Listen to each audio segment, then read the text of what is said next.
Ah, la France, son histoire, sa culture, ses paysages, la gastronomie française, la Côte d'Azur, la route des vins, le cinéma français, la pétanque, les cordons bleus, la sécurité sociale, et les boulangeries et leur bonne odeur de pain chaud. Ah, y a pas à dire, la France est un pays exceptionnel à bien des égards, et c'est donc de ça dont j'ai envie de vous parler aujourd'hui dans cette vidéo.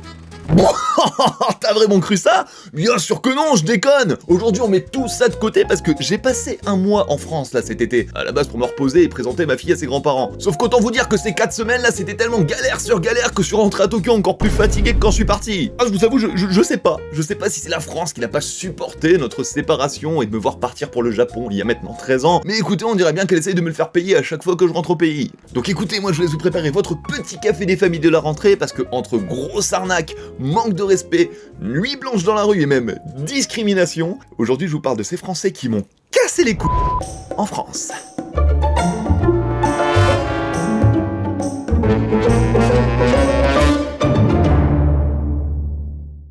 Alors avant de commencer, j'aimerais déjà faire un énorme big up au Airbnb dans lequel j'ai pu passer quelques jours pendant mon séjour à Paris. Et vous vous demandez certainement pourquoi. Est-ce que ce serait pour sa vue exceptionnelle sur la place de la Bastille? Non. Pour son prix alors, 500 balles la semaine dans le centre de Paris? Non. Peut-être alors pour sa douche à l'italienne? Encore non. Pour son lit si confortable que j'avais envie de passer mes journées dedans? Oui. Et ça tombe bien parce que cette vidéo est en partenariat avec les experts en matière de sommeil, Emma. Alors, Emma Matelas, je suis sûr que vous en avez certainement déjà entendu parler, parce que en matière de literie, bon, on peut clairement dire qu'ils ont fait leurs preuves.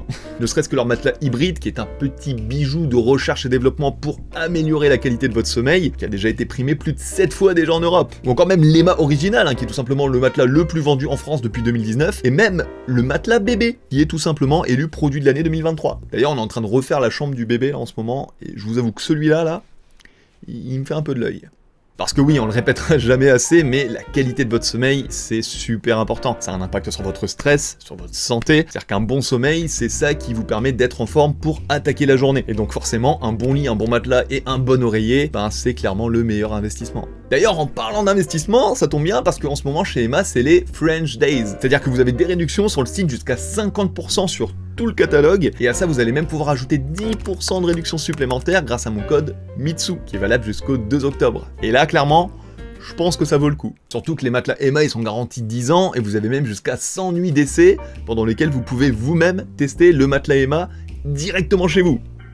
C'est pas mal. Enfin voilà, je pense sincèrement que s'il y a bien une chose sur laquelle il faut pas hésiter à investir, c'est un bon matelas, car qu'on passe quand même un tiers de notre vie dedans, je pense que c'est important. Et donc là, entre les French Days et mon petit code promo, encore une fois 10% jusqu'au 2 octobre, je pense que c'est clairement le bon moment. Donc sur ce, écoutez, je vous laisse un lien en description avec toutes les informations. Encore une fois, merci beaucoup à Emma pour leur soutien, et nous, on retourne à la vidéo.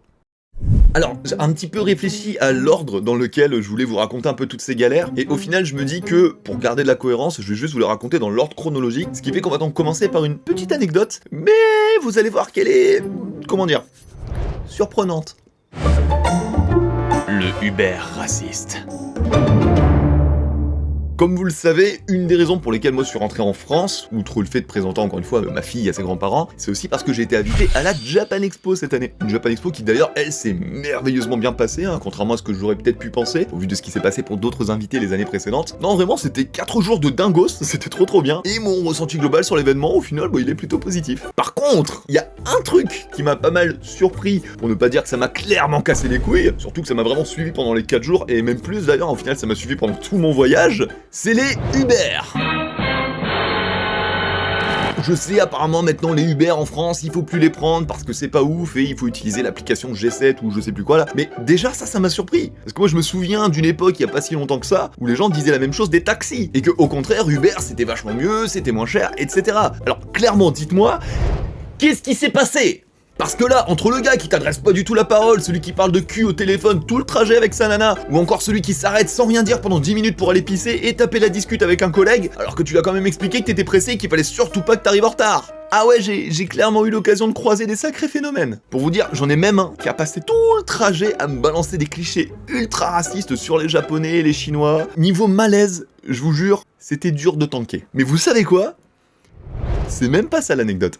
Parce qu'il y a un autre truc auquel j'ai eu affaire à chaque fois que je commande un Uber, qui lui, pour le coup, je m'y attendais pas. En gros, si vous voulez, j'ai remarqué assez vite que dès que je commandais un Uber, il mettait grave du temps à me répondre. Genre, ça pouvait prendre plusieurs minutes, voire même dizaines de minutes. Mais au début, moi, j'avais mis ça sur le fait que c'est l'été et que voilà, il y a peut-être beaucoup de demandes, ce qui était un peu le cas d'ailleurs. Et donc, c'est comme ça que je me retrouve le matin du premier jour de Japan Expo. Toi-même, tu sais, hein, pendant Japan Expo, le RER, il est tellement bondé que tu oublies même son existence. Et donc, moi, je me lève super tôt pour être sûr d'être à l'heure et je commande mon Uber une bonne heure en avance en me disant que au moins, je suis tranquille, voilà, je vais pouvoir me poser dans la petite salle de la Japan en arrivant. Enfin voilà, à ce moment-là, je suis extrêmement confiant. Et donc j'attends 5 minutes, 10 minutes.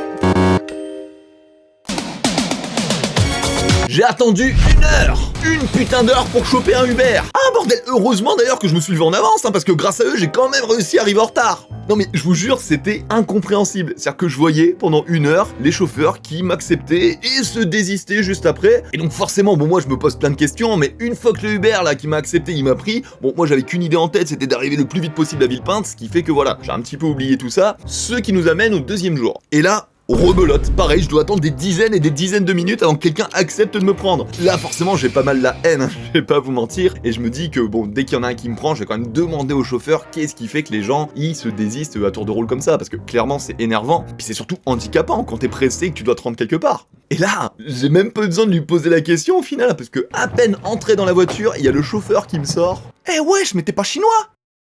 De quoi? Mais qu'est-ce qu'il me raconte ce gars-là? Bah ouais, votre nom c'est écrit en chinois. Faut pas faire ça, monsieur, j'ai failli pas vous prendre, hein. Ouf. Et donc là, j'ai compris en fait ce qui se passait depuis le début. Si vous voulez, moi, mon compte Uber, je l'ai créé ici au Japon. Et donc sur mon compte, si vous voulez, mon prénom, il est écrit en syllabaire japonais, il est écrit en katakana. En gros, ce que le gars là, il m'a expliqué, c'est que comme mon nom d'utilisateur, il apparaît en japonais, alors eux, forcément, ils voient pas la différence, hein, ils pensent que c'est du chinois, et donc, pour ne pas avoir affaire à un chinois, ils préfèrent ne pas prendre le client du tout. Voilà. Sur le coup, j'ai eu un doute quand même, hein. Je me suis dit c'est un petit peu gros, et donc j'ai voulu vérifier en fait en demandant un petit peu à tous les Uber du coup qui ont accepté de me prendre, et au final, la plupart ils m'ont dit, en rigolant bien sûr, hein, que ils avaient vraiment hésité à me prendre quand ils avaient vu mon nom écrit en chinois, et qu'ils me conseillaient sincèrement de le changer, parce qu'effectivement il y a beaucoup de chauffeurs qui évitent les clients chinois. Ah bah ouais, t'inquiète, je l'avais remarqué. Mais enfin voilà, tout ça pour vous dire que écoutez, si vous avez des bonnes alternatives à Uber, dites-moi, je suis preneur. La serrure de l'enfer. Là on arrive sur une anecdote que je vous tease depuis un petit moment maintenant, mais en même temps, quelle anecdote? Là on est sur de la PLS de compétition. Je vous explique. En gros, pendant mon séjour à Paris, sur la première semaine, j'ai un ami à moi qui m'a très gentiment prêté son appartement. C'est un très joli 40 mètres carrés à 2 minutes de République. Franchement, c'était royal. J'ai pu me poser et être à l'aise jusqu'à la fin de Japan Expo. Sylvain, si tu regardes, encore une fois, merci à toi. Et donc, on arrive le dimanche soir, on termine la Japan, et on se fait une espèce d'énorme soirée avec toute la team. Il y avait Louis San, Julien Fontanier, Judaichi, Caroline Segara, les Starry Sky. Bête de soirée, on a pu bien bouffer, on a bien décompressé des 4 derniers jours. C'était génial. Donc ça m'amène à rentrer un petit peu tard sur Paris, hein, aux alentours de 2h du matin, et à ce moment-là, clairement, moi j'ai qu'une idée en tête, c'est de me pieuter comme Jaja. Et donc j'arrive dans l'immeuble, je monte les marches tranquillement, j'arrive sur le palier de l'appartement, j'insère la clé, et là... la porte est bloquée. Alors là, je commence à me poser des questions, et je me souviens que mon pote il m'a dit fais attention, te trompe pas d'étage, parce que lui, ça lui était déjà arrivé. Du coup, je check, mais non, je suis bien au 3e étage. Pour vous dire, je suis même redescendu jusqu'en bas pour être sûr de bien les avoir comptés et tout. Je vous jure, hein, j'avais le cerveau qui fonctionnait à 2 à l'heure à ce moment-là. Et donc, je retourne devant la porte et je réessaye 1 fois, 2 fois, 3 fois, rien à faire. La porte est complètement bloquée. Et donc là, moi, je commence à me faire des films. Je me dis peut-être mon pote il est rentré chez lui sans me prévenir, il a fermé de l'intérieur, il a laissé la clé dans la serrure. Alors du coup, qu'est-ce que je fais? Je sonne, pas de réponse. Je ressonne, pas de réponse, je tape sur la porte de plus en plus fort, mais rien à faire, pas de réponse. Et là, à ce moment-là, je vous avoue, je commence à sincèrement bader, parce qu'il est dimanche soir, 2h du matin, je suis crevé, j'ai un peu bu, j'ai presque plus de batterie dans mon téléphone, et je suis bloqué dehors. Voilà. Ça va sinon vous? Vous passez une bonne journée? Alors je vais pas essayer de vous expliquer mon état mental à ce moment-là, hein, mais en gros, j'en suis même arrivé à un moment à sincèrement envisager l'idée de me la jouer Spider-Man et d'escalader les 3 étages du mur extérieur. Chose que j'ai vite abandonnée, hein, parce que j'ai peut-être pas envie de mourir, hein, voilà. Et donc bah si vous voulez, moi je me suis retrouvé sans aucune solution à devoir appeler mon pote en pleine nuit pour lui expliquer la situation, et vous imaginez même pas à quel point je me sentais mal, surtout que je savais très bien que lui le lendemain il se levait super tôt pour aller bosser. Mais du coup voilà, au final après plusieurs appels, il me répond, il me dit qu'il s'habille, prend son vélo et qu'il me rejoint le plus vite possible, à savoir que pendant la petite semaine du coup où je squattais son appart, lui il était chez sa copine à quelques bornes. Voilà. Et donc 30 minutes après, il débarque enfin, il essaie lui aussi d'ouvrir la porte, sauf que, pareil, même constat, la porte est complètement bloquée sans aucune putain de raison. Alors on a essayé de trouver des solutions à deux, imaginez-vous 2 secondes, on a le brainstorm dans la rue à 3h du matin, genre on a même hésité à choper une échelle quelque part pour essayer d'escalader la cour intérieure du bâtiment où il y avait une fenêtre qui était restée ouverte et tout. Enfin, tout ça pour vous dire que on a tout tenté. Tout. Mais malheureusement, on s'est retrouvé à devoir faire face à la réalité, on allait devoir appeler un serrurier de nuit. Alors je pense que tous ceux qui ont déjà eu à faire face à un serrurier savent à quel point c'est rare de tomber sur quelqu'un qui est complètement honnête. Un peu comme les plombiers, hein, t'appelles pour un robinet qui fuit, tu te retrouves avec toutes tes canalisations à refaire. Mais là, mesdames et messieurs, on est tombé sur un champion. Je vous jure, à partir de là, on a clairement cru qu'on s'était retrouvé dans une dimension parallèle tellement il y a rien qui allait. Déjà le gonze, il débarque au bout d'une heure, il se pose en bas, il s'allume une clope tranquillou, et nous dit direct qu'il faut que mon pote il regarde son contrat de location pour voir s'il y a une assurance effraction, pour pouvoir faire marcher l'assurance. Donc dès le début, sans attendre, le gars il nous sort direct des magouilles bizarres. Alors nous on lui dit qu'on aimerait autant que possible de pas en arriver là, et que déjà il faudrait peut-être qu'il check la serrure, pour voir ce qu'il peut faire. On se retrouve donc devant la porte, et là le gars nous sort un joli « Ok, t'inquiète, dans 10 minutes vous êtes chez vous. 10 minutes. Ok. T'es prêt? Top. Chrono. »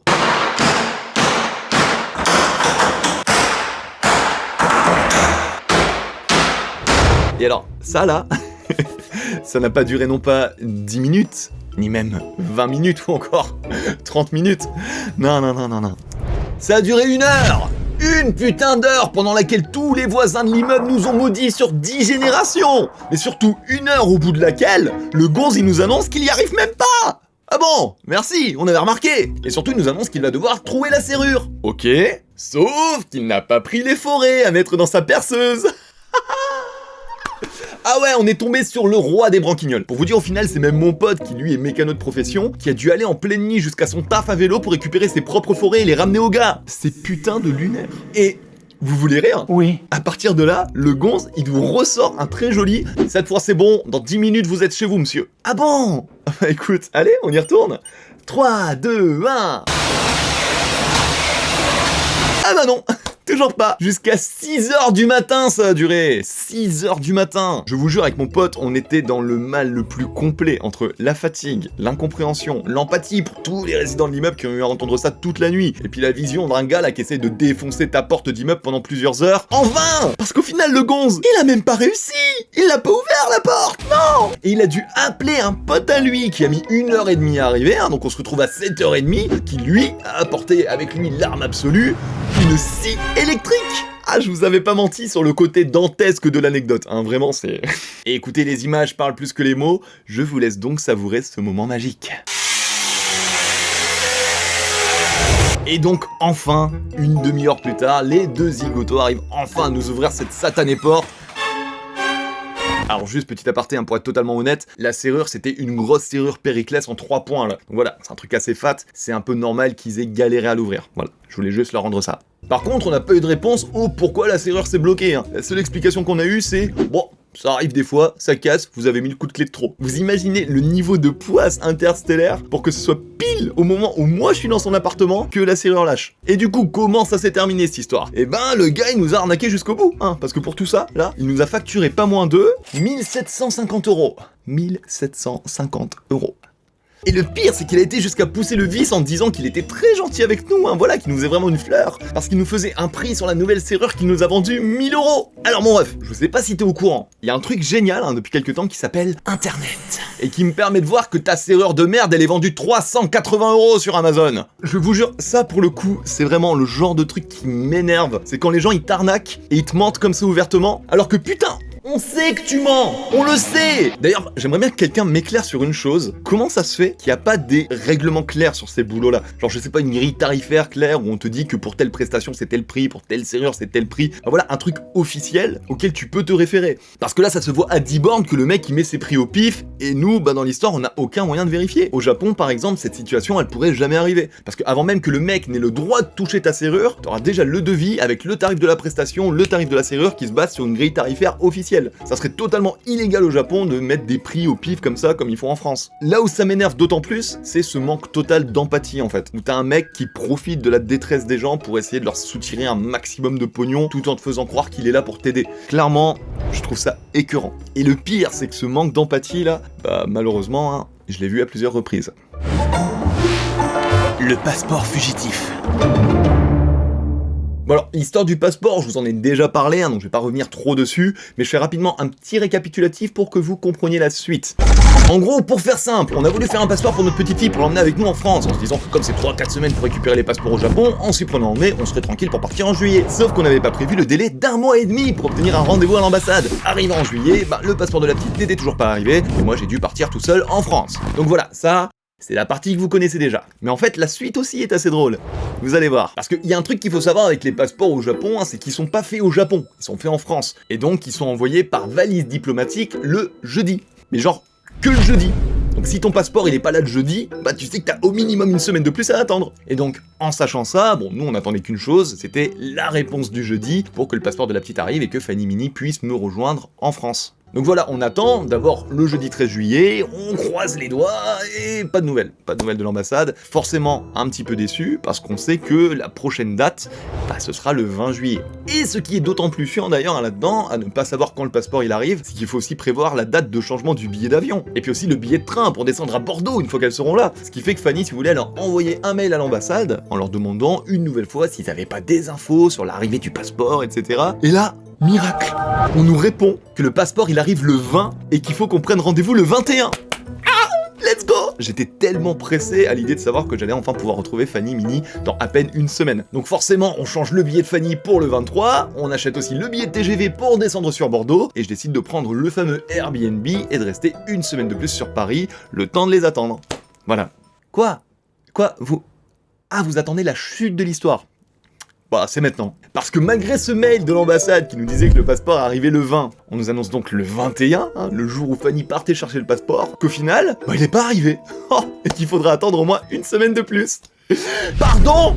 Vous le connaissez cet ascenseur émotionnel là? J'avais envie de tout casser. Je voulais tout péter. Autant je comprends que ce genre de truc ça prend du temps. Voilà, l'administration, tout ça, je peux comprendre. Je commence à être habitué. Mais pourquoi nous donner une date si c'est pour à la fin nous dire « Ah bah non !»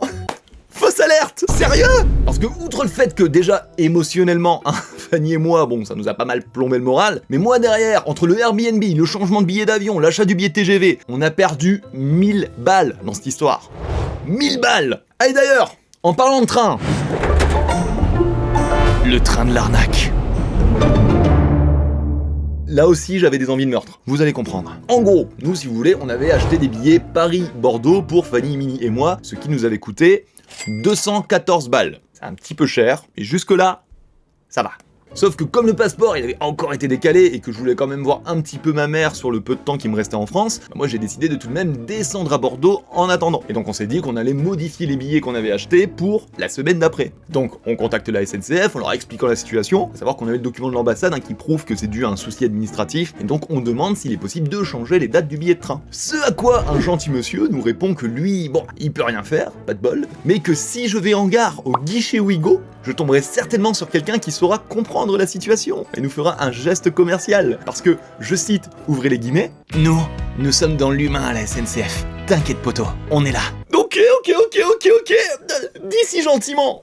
Moi je te crois. Je me rends donc à la gare de Lyon, je cherche le petit guichet Ouigo, que je ne trouve pas, je commence à perdre un petit peu patience, hein. Je demande à une dame de la gare qui se met à rigoler, et qui me dit « Mais monsieur, ça n'existe pas les guichets Ouigo. Ouais, non, mais là c'est votre collègue au téléphone qui m'a dit de me rendre à un guichet Ouigo parce que vous étiez dans l'humain et t'inquiète poteau. Du coup quoi, il Il a mytho? Bah je sais pas sur qui vous êtes tombé, mais c'est bien foutu de votre gueule. Bon, ok, j'avoue, la fin, je l'ai paraphrasé, mais bordel de merde, c'est quoi ces gens qui savent pas se mettre d'accord entre eux? Parce que, effectivement, contrairement à ce que Mister T'inquiète Poto m'a dit au téléphone, il n'y a aucun guichet Wigo. Ça n'existe même pas! Et donc ouais, effectivement, j'ai eu un joli geste commercial, hein, juste pas celui que je pensais. Parce que au final, le seul endroit où tu peux changer ton billet, c'est sur internet. Sauf que tu sais quoi? Chez les humains de chez SNCF, simplement pour changer la date, j'ai dû repayer 90 €. 90 balles! Pour un billet qui lui en plus ne vaut que 126 €. Donc là, dans l'histoire, les humains de chez SNCF, ils m'ont arnaqué de 216 plus 86 moins 126, 180 €. Ouais, 180 €. Ça fait mal. Enfin voilà, je vous avoue à ce moment-là j'avais clairement les boules, encore une fois, que les gens comme ça s'en battent les couilles de toi et essaient juste de te faire cracher tes sous et t'arnaquer comme ça. Clairement je vous avoue c'est fatigant. Surtout que la semaine d'après moi j'ai dû reprendre un Bordeaux-Paris pour aller chercher Fanny et Minnie qui entre-temps ont enfin eu le passeport, enfin. Sauf que même là les humains de chez SNCF ils ont été si généreux que j'ai quand même repayé un billet plein pot, hein. 85 €. Merci la SNCF. L'internet de la honte. Bon, alors celle-ci, pareil, hein, c'est vraiment un petit bonbon, tellement il n'y a rien qui va. En gros, si vous voulez, chez ma mère, ça fait un petit moment que la connexion internet, elle est clairement dégueulasse. Je vous jure, c'est tout bonnement inutilisable. Genre, par exemple, pour uploader les rushs de ma vidéo d'Inumitsu que j'avais tourné à Paris sur Dropbox pour les envoyer à mon monteur, ça m'écrivait 2 jours d'envoi. Ah, clairement, chez ma mère, faut pas être pressé. Hein. Mais heureusement, quelques jours avant mon arrivée, un monsieur de chez Book Télécom a contacté ma maman pour lui dire qu'elle pouvait à présent obtenir la fibre. Ah bah alors dis oui, forcément. T'imagines passer de la 56K avec YouTube en 120p à la fibre? Tu ne peux pas refuser. Et donc bon, je vais vous écourter toute la partie où le gars vient à la maison et explique qu'en l'état, il peut pas raccorder le câble et qu'il faut nous-mêmes creuser une tranchée à l'extérieur. Voilà, ça c'est des choses qui arrivent. Aucun problème, voilà, on creuse la tranchée et on obtient donc un nouveau rendez-vous avec le même bonhomme le vendredi entre midi et 16h. Retenez bien cette information. On se retrouve donc le vendredi, et donc moi et beau papa, on a exprès pris notre journée pour être sur place et accueillir le fameux technicien. Donc on attend, tranquillement, voilà. Midi, personne. 13h, toujours personne. 14h, non, personne. Et 14h20, enfin, on reçoit un coup de fil sur le téléphone fixe.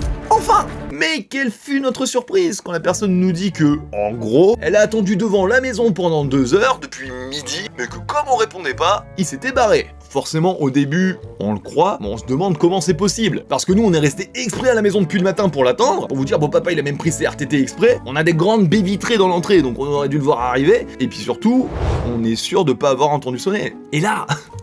le techos au bout du fil, hein, dans toute sa malhonnêteté, il nous dit que, en gros, c'est de notre faute, qu'on aurait dû faire plus attention et l'attendre devant la maison. Pardon? Répète ça pour voir. Tu veux dire que c'est de notre faute? Parce qu'on aurait dû attendre de midi à 16h, dehors, à l'extérieur? Dis-moi, mon ref, entre toi et moi, à ton avis, à quoi ça sert une sonnette? Répondez pas trop vite, on va le perdre. Dites-moi ce que vous en pensez, mais c'est quand même le summum de la mauvaise foi. Surtout que le mec, il a rajouté le petit détail qu'il a complètement trahi juste après, en disant qu'il avait bien attendu devant notre maison avec les barrières noires et que le petit portail était fermé. Sauf que, pas de bol, chez nous les barrières elles sont blanches et on avait ouvert le petit portail exprès. Ce qui est d'ailleurs très con de sa part quand tu te souviens qu'il est venu chez nous une semaine plus tôt. Non mais je vous le jure, il y a rien qui sortait de sa putain de bouche à part de la mauvaise foi et des mythos à l'appel. Et même confronté à ces mythos, le mec il tanquait en disant que c'était de notre faute, que de toute manière il reviendrait pas et qu'il fallait que nous on prenne un nouveau rendez-vous. Oh bah oui bien sûr, on a que ça à foutre de prendre des congés pour attendre des bouffons qui se pointent pas. Non mais c'est du grand foutage de gueule là quand même. Dis plutôt que t'avais pas envie de travailler, tu voulais ton vendredi après-midi, tranquille, il faisait chaud, t'as eu la flemme de venir et t'as balancé un joli mytho. Soyons francs une petite seconde. Parce que si t'étais vraiment venu, on t'aurait vu, tu nous aurais vu aussi, t'aurais certainement essayé au moins une fois de frapper à la porte ou de sonner, et en plus, si t'es capable de nous téléphoner une fois rentré à Bordeaux, pourquoi tu nous as pas appelé quand t'étais devant la porte pendant 2 heures, espèce de trou de balle? Ah, je vous jure, il m'a énervé. Mais il m'a tellement énervé. C'est très rare que je m'énerve à ce point-là. Pour vous dire, j'étais tellement énervé. J'ai écrit un tweet. Encore une fois, hein, mais ça me tue de voir des gens qui s'en battent les couilles à ce point-là des autres. Genre, gros, clairement, à quoi tu sers si ton seul taf pour lequel t'es payé, t'essayes même pas de le faire? Enfin voilà, au final le mec, bon, il est jamais revenu, hein, lui voilà, il s'est barré comme un lâche. Et heureusement, il y a un de ses collègues qui est venu à notre rescousse le lendemain entre 2 autres prestations. Et là pour le coup, Mohamed, si tu nous regardes, hein, un grand merci à toi, parce que c'est grâce à toi que le Inumitsu a pu sortir en temps et en heure. Merci.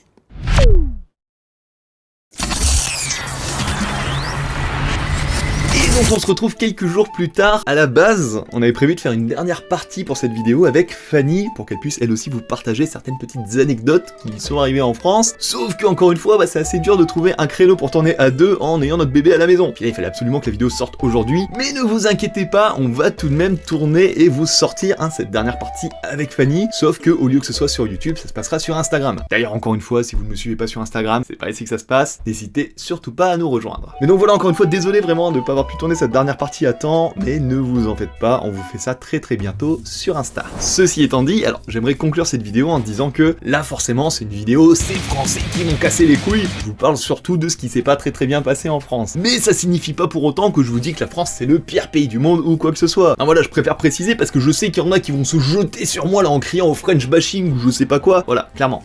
Calmez-vous tout de suite. Je suis très conscient de tout ce qu'il y a de génial en France. La France, c'est un pays incroyable. Voilà, genre, c'est même pas critiquable. On le sait que la France, c'est génial sur plein de points. Et moi, j'ai même pu changer d'avis d'ailleurs sur pas mal d'aspects durant mon voyage. J'ai pu passer du temps avec des amis, j'ai pu faire des soirées qui étaient géniales, j'ai pu prendre mon petit café croissant tous les matins. En plus, oh là là, le temps, il était mais incroyable là, quand il fait frais le matin et le soir. Mais la France, c'est génial à ce niveau-là. Et puis de manière générale, j'ai pu kiffer de fou cette espèce de petite ambiance là qui n'existe qu'en France. Il y a plein de choses, plein d'aspects que j'adore en France. Certains même plus qu'au Japon. Genre, on en parle des gens qui font de la pétanque en plein Paris à 23h.